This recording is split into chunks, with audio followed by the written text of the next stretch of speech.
Good evening, America.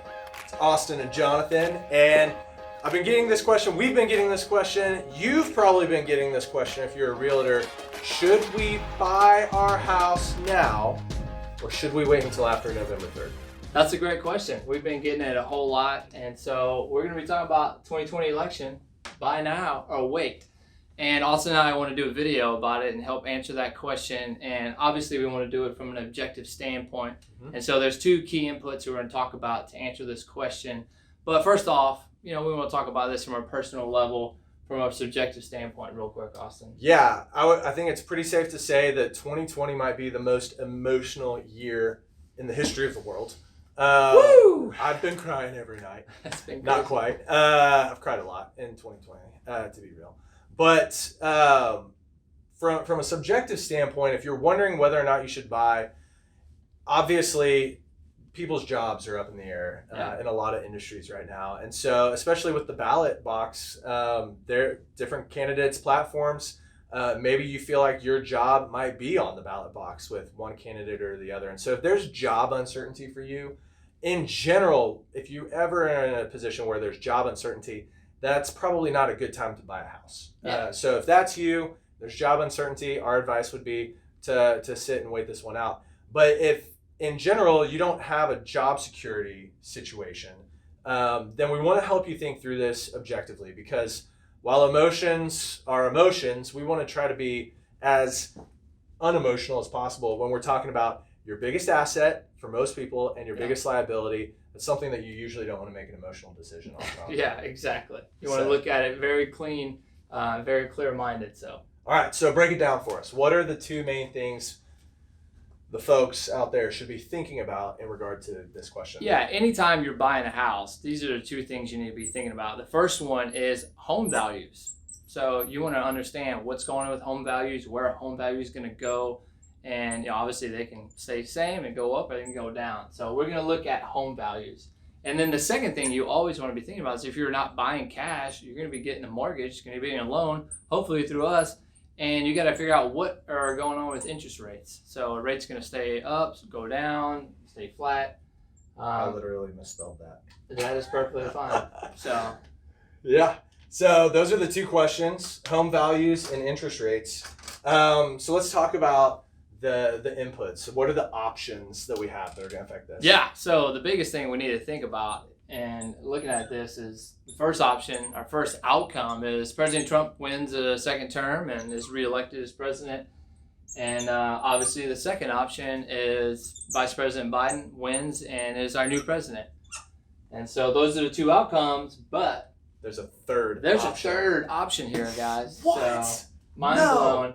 And you might have heard of this one, but a contested election, which we are definitely rooting against. I mean, nobody wants that. Nobody wants that. Yeah. So those are the things to think through. So we have these three outcomes, and then we have these two things that we need to look at. Okay, so that's fantastic. We're going to look at all three of these options and how they affect these. What drives home values? We've talked about this before. What are the main drivers of home values? Yeah, in a nutshell, it's foreclosures and inventory. And to hit on foreclosures, obviously in 2008, we had tons of foreclosures hit the market and home values dipped. And so we don't want to see foreclosures. It's not good for the economy. It's not good for anybody.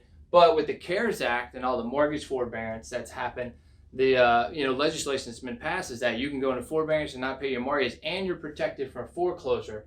So we don't know when you're going to see foreclosures come again. It could be 2021, it could be 2022. I personally think that these protections over homeowners from foreclosure are going to keep getting extended. So I think foreclosures are going to stay really, really low, which will keep home values up. And then the second thing is inventory. So right now in Houston, we're at like three months. Yeah, which is crazy.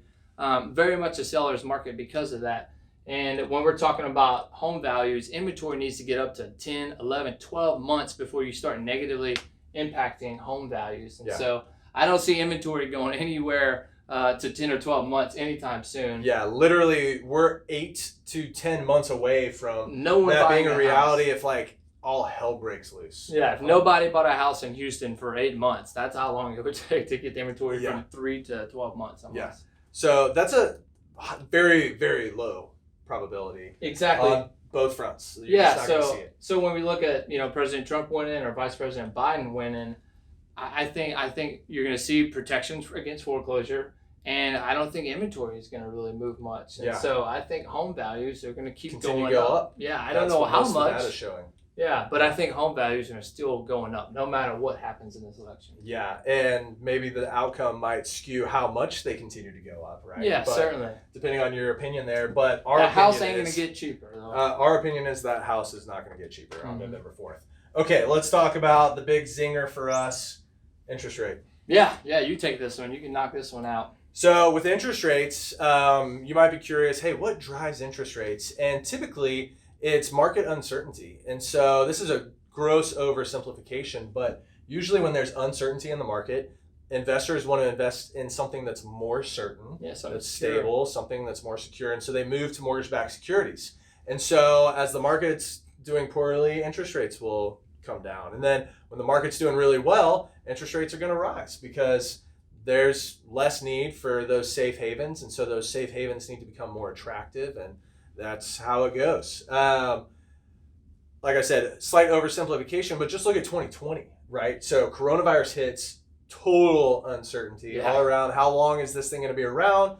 How long until we have a vaccine? What's the mortality rate? What's the transfer rate? All that stuff was completely unknown. As you all know, the market went haywire, and people freaked out, and mortgages got as cheap as they've ever been. I was about to say, that's how we ended up at the lowest interest rates in the history of our country. So continuing with uncertainty, nobody knows what's going to happen, A, B, or C. No one knows.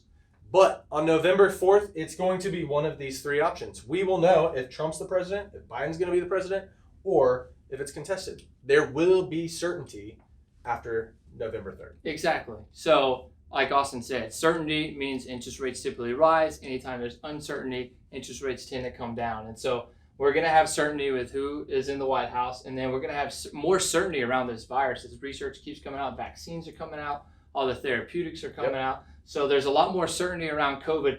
And then, like you said, November 4th, we'll have certainty around this election. And so certainty plus certainty means we're probably going to see higher interest rates going into 2021. Yeah, and one of the things, if you listen to mortgage news or any sort of business news, they probably talk about the projections for rates. And most analysts out there think that rates are going to stay historically low through 2021 and possibly into 2022. But when they're talking about that, they're talking about looking at it from a historical perspective. A sub 4% interest rate is still historically low. And so rates could go up an entire percent and still be classified as low. So just because we're thinking they're going to stay low doesn't mean that we're thinking they're going to stay as low as we've been. Of course, over a few months, they might get even lower, but they might not. And we know, looking at also the historical data of what happens on elections, interest rates usually jump the day after the election, regardless of who wins, because now we have certainty. Well, let's talk about this one. Let's talk about the contested. What are we saying about this? Yeah, so I think you've been hearing about this contested election. So it's already been baked into the stock market. It's already getting baked into interest rates and the mortgage-backed security stuff that Austin talked about already. So even though contested election, you think, well, wouldn't that mean uncertainty? It's like, well, no, they're actually certain that this might happen. And because of that, now there's certainty getting baked in. They're preparing for that essentially worst-case scenarios that we don't know who the president is, and we don't know for an extent. But in the near term, we're going to figure it out. It's going to take 30, 60, 90 days if it happens. Hopefully it doesn't. I hope we wake up November 4th and know who the leader of the free world is. But even if it's contested, all that's doing is just delaying the inevitable of A or B. Exactly. And so as soon as that's known, you can anticipate those rates to rise. So coming back to 1 and 2, sum it up for us. What do we think? Yeah, so to answer the question, should I buy now or should I wait? If you're willing and able, like Austin said, I think now is the right time for you to buy. I think now is the right time for you to refi, because after the election, home values are on a trajectory to continue to increase because of what I just told you. Low foreclosure, low inventory, and then interest rates are going to come out of that all-time low. We don't know how much, but again, they are going to come out. So the home will get more expensive, right? Yep, and we ran the math on it before shooting this video. On average, let's just say theoretically rates do go up 1%. How much does that affect your monthly payment? Almost 10% on average. 1% increase in rate is going to correlate to almost 10% more expensive mortgage payment for you.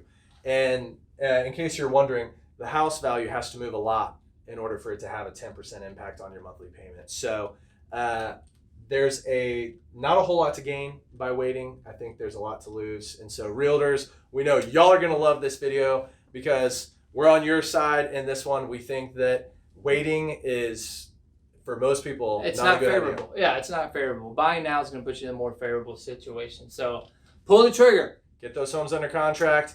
Give us a shout if you have any questions. You know how to reach us. America, we're rooting for you. Peace.